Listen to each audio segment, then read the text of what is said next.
We came into this game with some goals defensively, and I thought we met many of them. Number one, we wanted to keep them under 40%. We did that. We wanted to out-rebound them. We did that.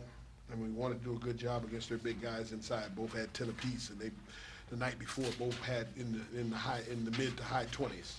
So we wanted to make sure we make that the most difficult game for those two guys, and they did a good job. And I thought though they did a good job of just working it to get it inside. And I think they're going to beat some teams in this league at home because they're just so physical. They're a physical basketball team, and I thought our kids didn't back down from that, and I thought that was the key to this game. Still stopping it, and that's when I feel good. If we continue to stop them, even though we're not getting going offensively, eventually we'll get going. Because, see, I think what also had to happen is we had to fill everything out because Trey hadn't been in the game, and he was hesitant to take a shot because, you know, he didn't want to come right back in shooting and doing that. And so once he felt more comfortable being back out there, I thought everything went well. I hope next week that Aaron is 100%. And I doubt if we can get him there. He's about 55 to 60%. If we can get him at 80%, see, you know, what everyone's not seeing is our total game in this league.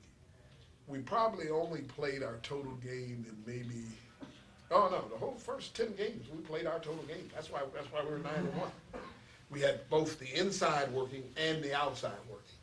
Right now we're exclusively outside unless Anton comes in and scores some buckets. So and we're missing Aaron. We're missing Aaron. Aaron is what keeps us going. Aaron got some stuff though. I mean, he can't do it every time. Well, but he got some stuff tonight. Well, but he's doing it all for one leg. You can see it. He's stiff-legged. He's not as mobile as he can. Because when he lowers that shoulder, I don't care who it is. With that big body, you can't stop him. But he can lower the shoulder, but he can't lift up.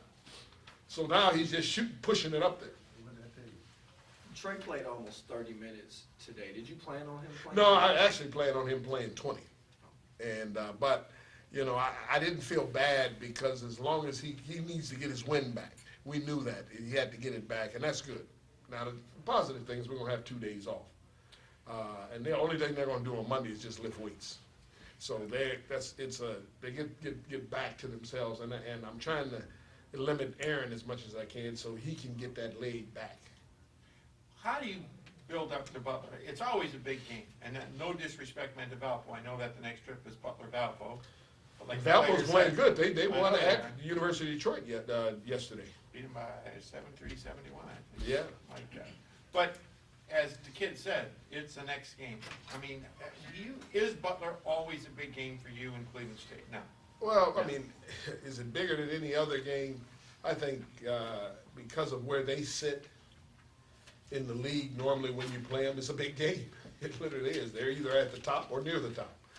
And, you know, at their place is a big place to play because not a lot of people play there. I mean, win there. You know, if you remember when we won to go to the NCAA there, no one on earth thought that could happen because they don't lose there. So it's going to be a big challenge for us. Can this team, at this point of the season, beat their team at this point of the season up there? Well, if you're asking me, can we play well on the road at their place? I think we can. I mean, it's got to tell you. I mean, what's our record on the road? 8-1. Okay, so somebody playing well on the road, right? Are we meeting this Tuesday. I won't ask any more about that. Well, Butler, you can ask about Butler because that's the next game. I mean, if it wasn't the next game, I would hold you off a little bit. But because it's the next game, you know, I think it's an important game. Does it help that and we're going to probably both go there in first place. Does it help that you have a lot, I mean, not a lot, but that you have some key players who've played a lot of games up there? Oh yes, that's a key. That's going to be paramount. And we got to come up with a good game plan, and we just got to go there and execute on both ends. Because what happens is you can have a good game on one end of the court there, the other end if you don't do well. Now you're at a disadvantage. Meaning your offense can go well, but if your defense can go well, they're scoring. If your defense is going well and your offense, it's a tough. You got to have both things executing. You've had a turnover-driven team the last few years. The numbers are kind of balancing out the last few games maybe. but it seems like you're holding more of your own on the boards. And you may not win the boards, but you're within one or two. Oh, we're a better rebounding team, if that's what you're asking. Yeah, and I don't want to say a much better rebounding team, but I think we're a better rebounding team. And we're going to get better as this time go on with the addition of Marlon. See, I got to bring Marlon in and let him understand what he's got to do. Because Marlon can rebound the basketball.